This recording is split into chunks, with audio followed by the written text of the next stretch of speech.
Les règles du jeu.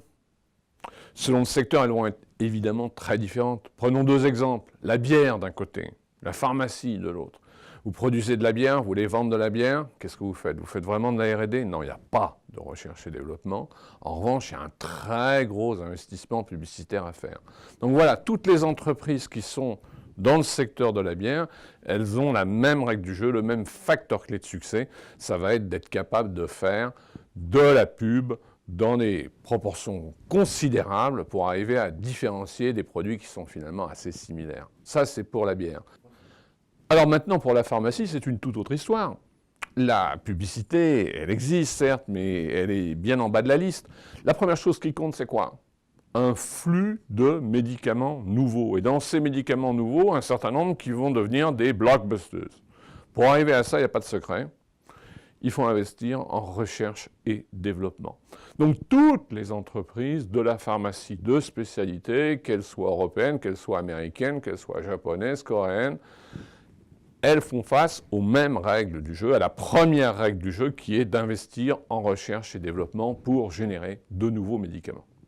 Bon alors maintenant, attention, il y a aussi des secteurs d'activité où, selon l'endroit où on se trouve, les facteurs clés de succès vont être différents. Prenons la grande distribution. La grande distribution, chez nous, en Europe, c'est quelque chose qui est totalement établi. C'est très très difficile de modifier des positions concurrentielles. C'est cristallisé. OK.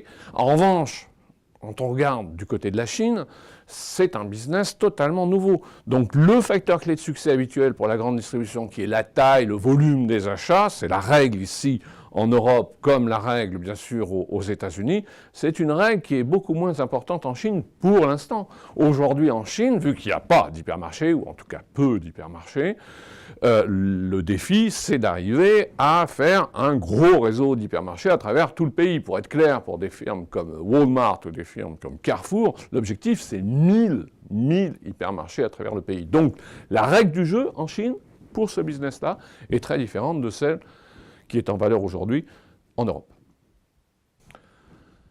Voilà, alors maintenant on sait qu'il y a des règles du jeu, et ces règles du jeu, elles valent pour un secteur d'activité donné. Maintenant, qu'est-ce qui se passe pour une entreprise au sein de ce secteur? Il y a deux cas de figure extrêmes. Premier cas de figure, c'est pour cette entreprise la meilleure maîtrise possible du ou des facteurs clés de succès qui nous intéressent dans le secteur. Dans ce cas-là, on va parler d'avantages concurrentiels.